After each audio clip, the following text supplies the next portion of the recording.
Hi there, my name is Angie Graham. I'm the Managing Director of CUDOX Wellbeing. We're a community-based counselling service in Grimsby, North East Lincolnshire. Also a psychotherapist and a clinical supervisor, and I'm also joined here today by my colleague Tanya, whom I'll let introduce herself. Thanks, Angie. Yeah, as Angie said, my name's Tanya and I'm a counsellor here at CUDOX Therapy. Primarily, I do work with children and young people. Most of my experience has come from working in schools, but I've also worked within local communities as well for other family projects. My skills are not based solely in one type of therapy. I'm an integrative counsellor, which means I've got a toolbox with a range of skills. That's always quite exciting to have that little toolbox available. Excellent, and absolutely. And I think the reason for our video today really is to just give you an insight in what therapy is about, and how we can maybe support those people who are caring for loved ones or within a professional service for those with autism or those on the autistic spectrum.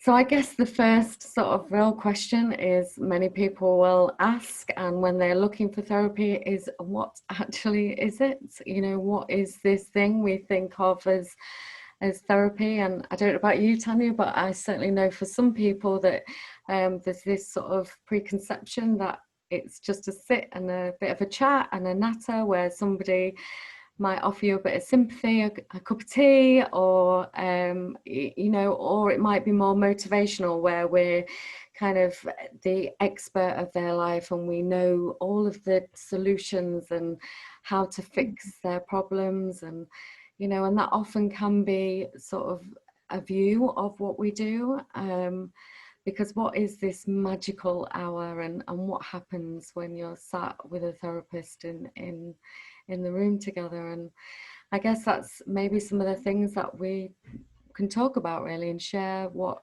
therapy is for us and what the experiences are for the clients that come into our therapy room. I don't know what thoughts you've got on that, Tanya, as to sort of what young people are coming in and what they assume it's going to be when they're sat in that chair with you. Absolutely. I mean, I agree with what you're saying. And even with regards to children and young people, there can obviously sometimes be that stigma attached to going to see a therapist or a counsellor. And there's also the idea of, well, there's something wrong with me and I'm going to get fixed. And one of the things that I tend to say quite a lot to young people is that actually I'm not an expert, and I haven't got a magic wand. And whilst what you're going through is really difficult for you, I can't fix anything. And if there is something to be fixed, then it's not me that's got the answers, and that they are very much the experts in their own worlds, which can take a few sessions for them to really understand how they can possibly be the experts in their world, because of that idea that they're coming to us who can answer everything for them. So it's, you know, changing that shift really of empowerment for them. Yeah, no, definitely. And I was just thinking there, when we use the term mental health, you know, I think that also buys into that, in the sense that it's that something's wrong with my health. Well, what do we do when something's wrong with our health? We go to our GP, and our GP will write a prescription and that will make it better. And so there's that kind of idea that, you know, we're dealing with something that's health related, so therefore we go to a professional and they're going to resolve that for us. And that medical model kind of sits within that field, I guess. And so those expectations sort of enter the therapy room, you know, right at the beginning. You know, what are you going to do for me? How are you going to make this better for me? That's perhaps what is very difficult when we're in that sort of initial stage of, actually, you're sat here telling me you're not going to do anything, to fix me, then why am I here? You know, what is the point of this? You know. Absolutely. Yeah. And some young people, I mean, it could be for adults as well, but in my experience with young people, there's almost a test there. There's a challenge, and it might not be that they're purposely doing it, but there's that challenge of, well, I'm here to be fixed, and I'm told I'm going to be fixed, so you're going to fix me. But then there's that test of, well, I'm going to make it so I can't be fixed because I've been told there's something wrong with me. And so many other people have maybe been in and out of my life. And what makes you any different? Why should you stay with me? Nobody else has. So there's a lot more to it. It's not as simple as coming in the room, we're going to fix you with our magic wand and off you go again. It's you know, deeper than that, really. Very complex. And I think even those initial barriers and resistance are what we kind of work with, I guess, initially, and it's how we kind of break those down, or, you know, explore that. So I guess we've talked sort of really briefly but quite in depth about what therapy isn't, you know, what it isn't. So I guess it would be sort of important for us then to cover what therapy is, and what that is in terms of, you know, from the model of therapy that we work with. And I know you've talked about being integrative, using lots of different sort of tools and theories in order to, you know, give the best to that young person that you're working with. And I suppose for both of us, what sits very much at that core is that we are very much about being person-centered, and about, you know, it's that core relational depth that we have in that therapy space, which,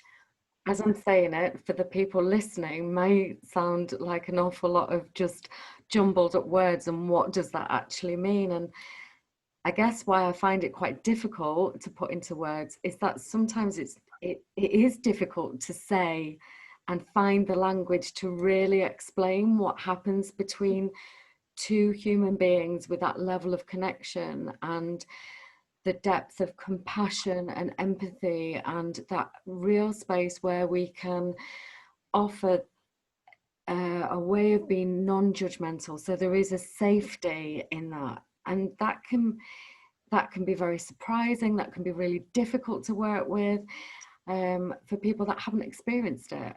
But it's also, I guess, an opening to being able to explore things that are more deeper rooted, and having the courage to say those things that you've maybe not been able to ever talk about in your life. And yeah, I'm not sure if you can add to that, or whether you've got a different perspective from working with young people. And I think I very much go with the idea that it's client-led, and to echo what you said, Angie, about person-centered being at the heart of our practice. And absolutely, the relationship is key. Without that valuable, warming, empowering relationship, therapeutic growth, personal growth is very unlikely to happen.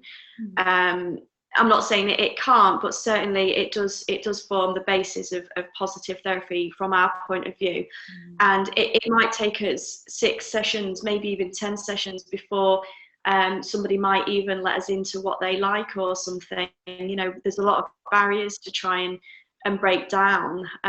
We've got to go through people's preconceived judgments. We've got to go through their experiences with other people, what they've been told, you know, all those core beliefs that they're holding. They're all there as barriers to the therapeutic process. So without understanding those, and without understanding where they're coming from, it's very difficult to then just go in there and well, to do what might be needed to help them along in their recovery, dare I say, in their journey. So very much I go along with the young person in the room with me of what they feel is the most beneficial in their sessions. And of course, we check in every so often to make sure that the therapy is on par, it's where it needs to be. But very much, certainly because I class myself as integrative, I work very flexibly with regards to what the children and people I work with. I don't just solely work in one way. I adapt myself to the needs of the young people, using different methods, different skills. Yeah, and I guess maybe I should have clarified this at the beginning, but I predominantly work with adults and families as well.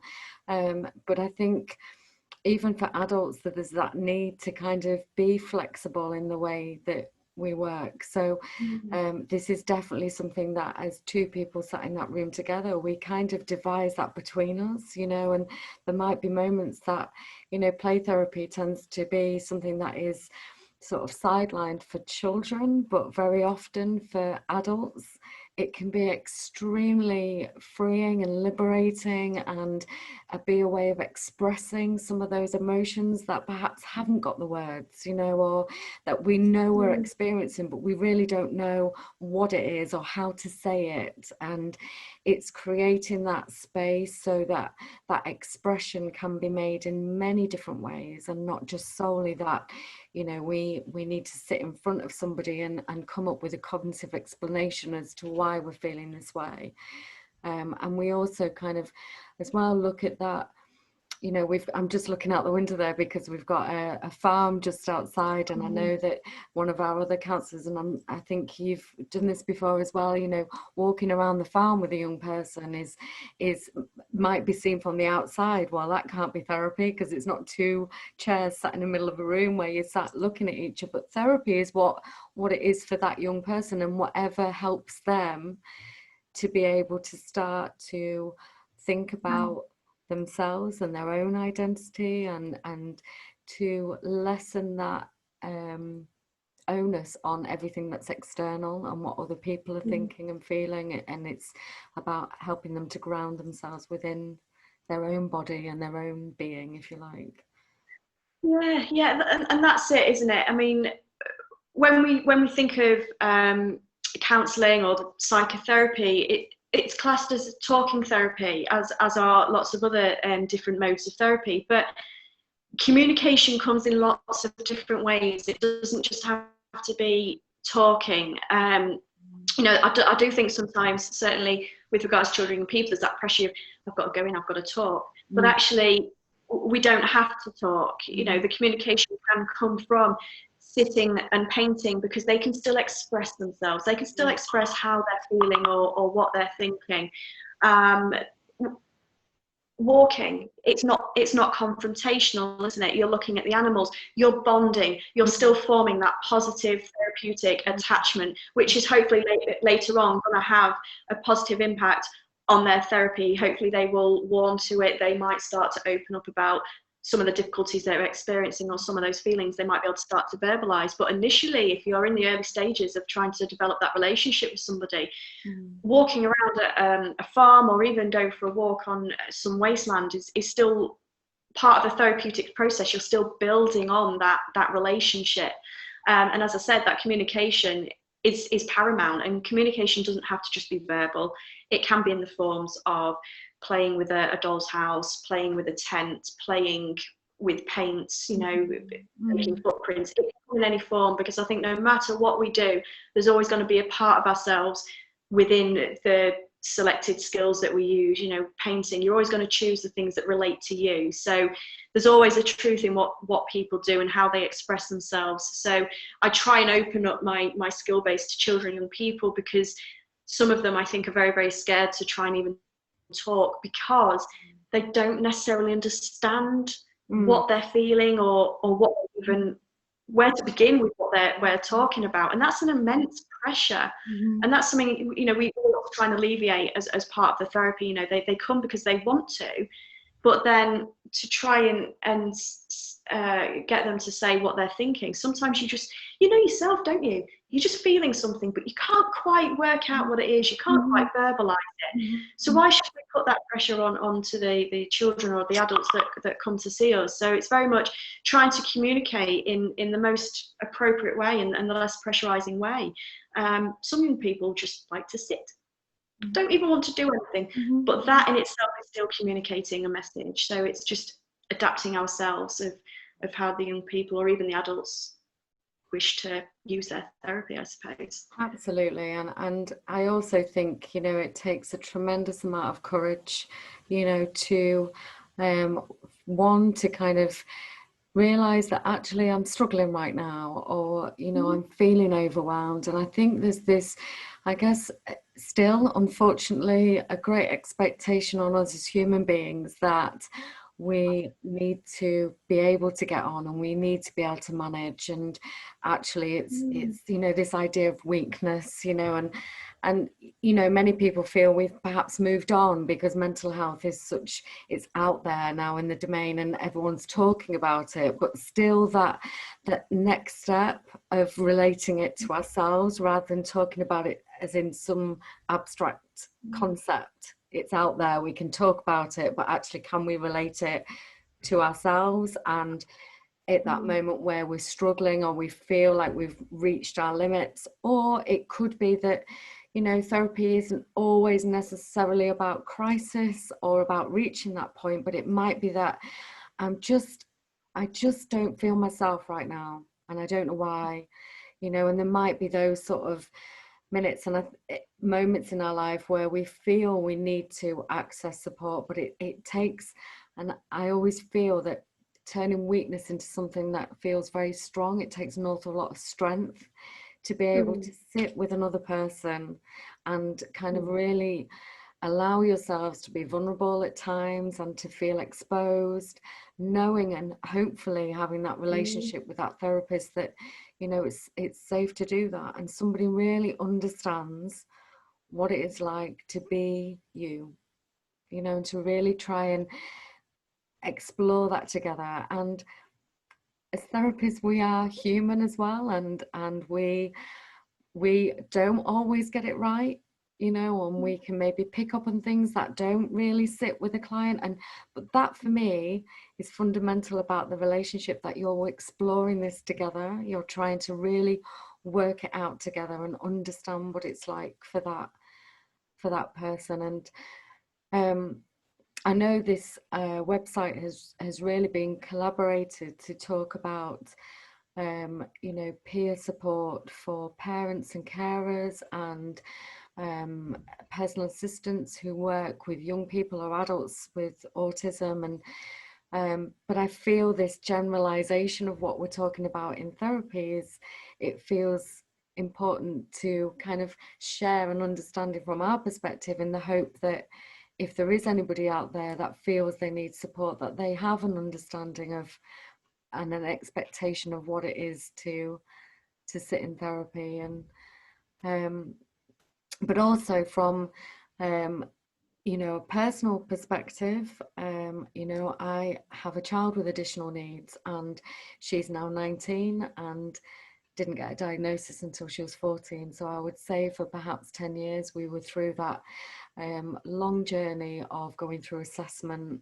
And even before that, there was a period of, for me certainly, she's my only daughter, I have 3 boys and a daughter, and I really had this idea of what my relationship with my daughter would look like. And even pre-birth, you know, I had all of this built up sort of, you know, me and my daughter, we're going to be so close and we're going to have, you know, common interests, and there's so many things that I really want to do with a daughter that I don't feel perhaps I've had the opportunity with boys, and you know, that real excitement. And then to kind of have this period of thinking, well, she's not reaching a milestone, she doesn't seem to be the same as her peers, there seems to be something that's just not quite right, and the relationship between her and I didn't seem to be the kind of vision that I had in my head. And you know, a long time to be sort of assessed and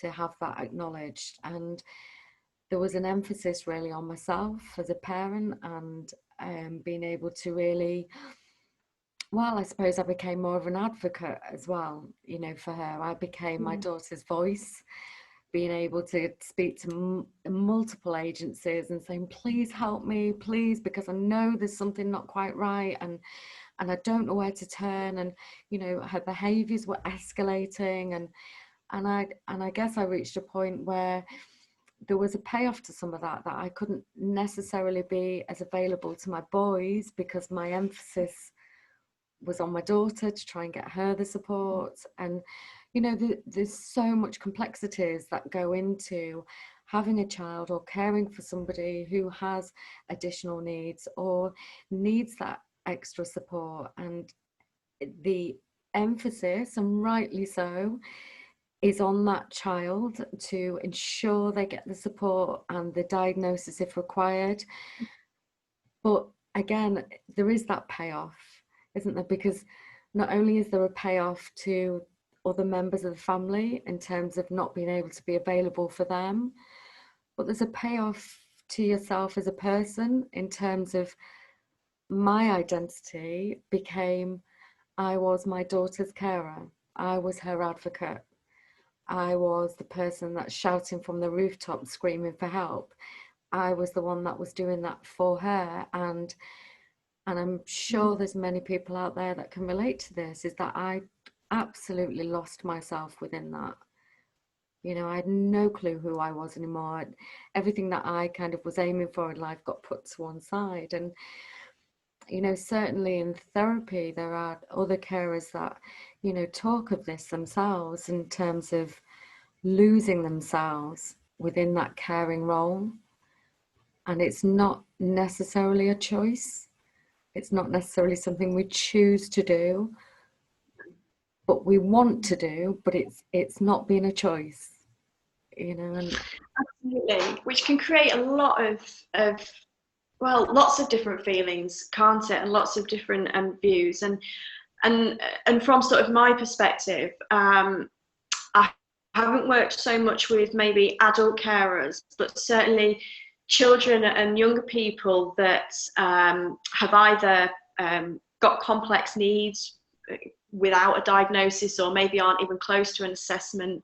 There's the children who are the siblings to those children who are experiencing those complex needs. And of course, as you've explained from a parent point of view, Angie, obviously your commitments to all of your children, and the difficulties that as a parent that can bring, and the children that I've worked with, I suppose you could almost class them as young carers almost, because you know they've got their siblings who have got those complex needs, and they might have to help parents as well, which can bring a lot of feelings to them, and they too might feel lost. But also there's an invisibility, I think, also that might be experienced, whether as parents or the guardians involved with the children with the complex needs, but also to any siblings as well, in terms of, because there is a lot of focus on the child with the complex needs, and quite rightly so, but also through no fault of anybody's at all, those siblings might start to feel different things in terms of invisibility. I know I've worked with a number of children who have said, my parents are doing the best they can, but I still feel like I don't exist, because there's so many things going on for my brother or sister, whoever it might be, that their needs are seemingly not as up the list as maybe their sibling, but actually their needs are there. They've just developed that feeling because there's just so much going on within the family around the child that has got those needs.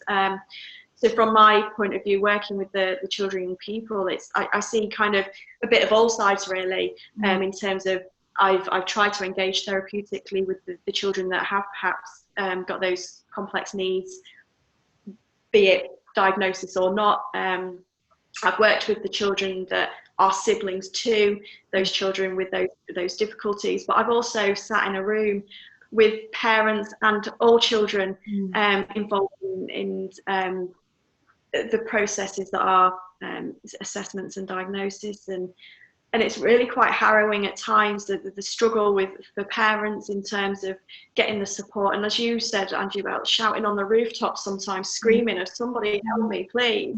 And where is that help, and to sit in a room with those parents, or like I say, the guardians and those siblings and the young person as well, is really quite harrowing, when they're literally begging you to do something, and you know, the room is full of tears, and yet lots of different emotions are coming into play. And you know, I can feel it when I'm in a room with them, and I can see it, and I can very much feel their need for support, whatever that might look like. And you know, in my sort of personal life as well, there's members of my family that have also got various difficulties and various diagnoses, and the struggles there as well, sort of from a personal point of view of feeling very overwhelmed And as you said, Angie, about almost becoming that advocate. So it's almost like you've got so many different roles going on. You're a parent, but then you're a carer, you're an advocate, you're that voice for your child. But where are you in all of that as well? And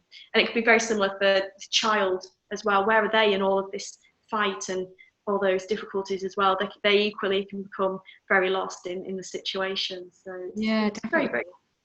Yeah, I think lost really seems to capture it, I think. And, I guess within all of that as well, it can feel very isolating. It can certainly, for many people that we've worked with, that feeling of being the only one.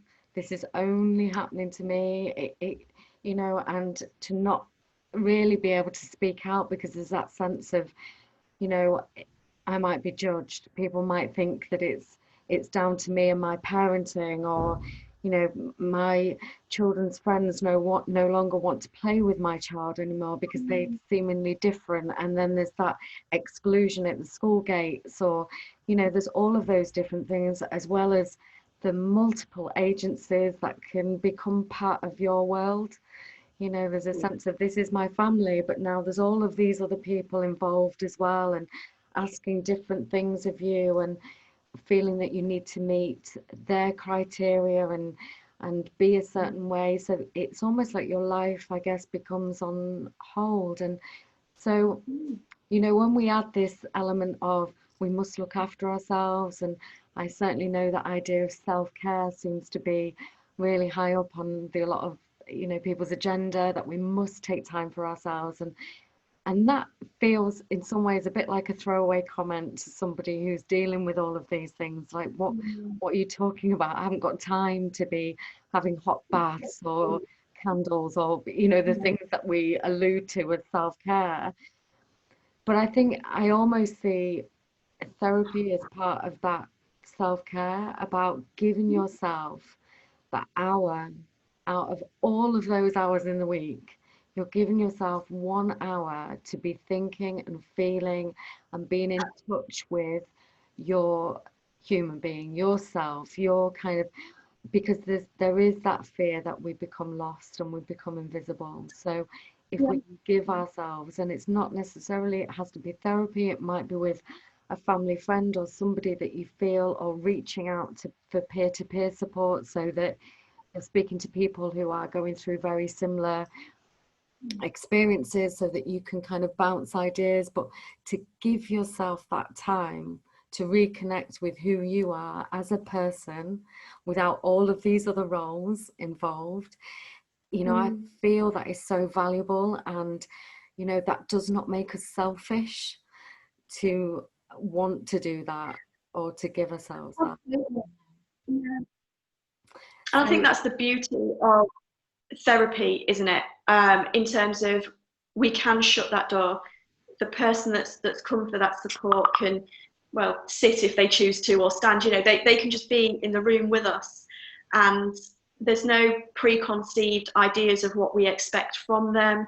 They can look at finding themselves. They can be them. They're allowed to like what they like. There's nobody, I don't know, shouting, "Where's the toilet roll?" or there's nobody banging on the door, or the phone's not ringing. It's, look, you turned your phone off, the door is shut, nobody else is going to interrupt us here. This is your time, and everybody is allowed that time. And I think something that's really good to remember as well is, whilst we want to be there for our children, and we want to give them the support, and we keep giving and giving and giving and giving, at what point are we going to not be able to give because we have absolutely exhausted ourselves?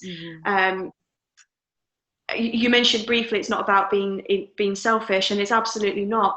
But you've got to think that in order to be the best we can to whoever we might be needing to support and care for, we too need to be as well as we can. Because if we're not as well as we can be, how can we be there for others?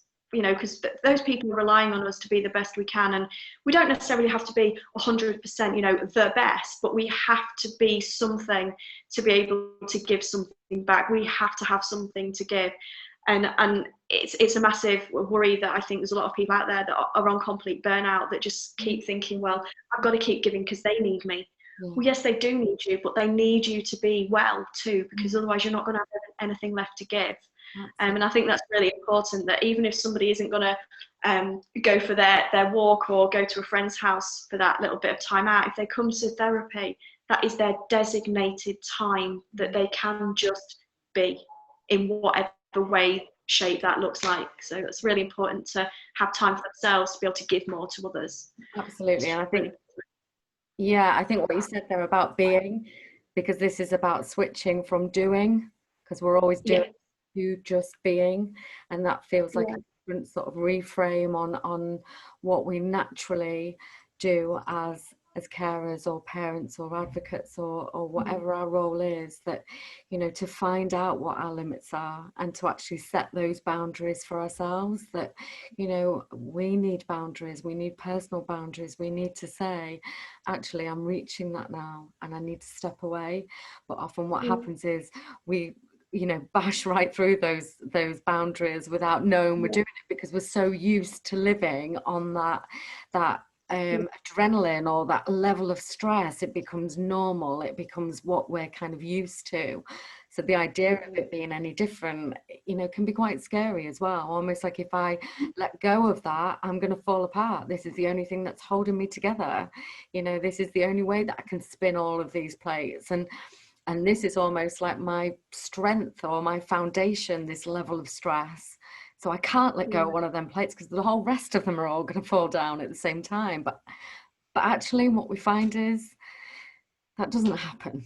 You know, that doesn't happen. There's the fear, but actually it doesn't happen, because you are in the safety. And we're not saying that, you know, you're dipping into this space and then going back to re-energize and be able to hold and continue spinning the plates, hopefully less over time. But, you know, this is over time. And I suppose we're very fortunate in that we are not restricted by the length of time that we see our clients, and that we can develop those longer term relationships. So this isn't something that they have to be in and out of in 6 weeks and got a certificate at the end of it to say they're all fixed. Actually, this is about giving them the time for however long they need it. And I guess, talking on time, I'm aware that we've probably talked for more than enough. And you know, I really thank everyone who's watched this video. I hope that it's been helpful.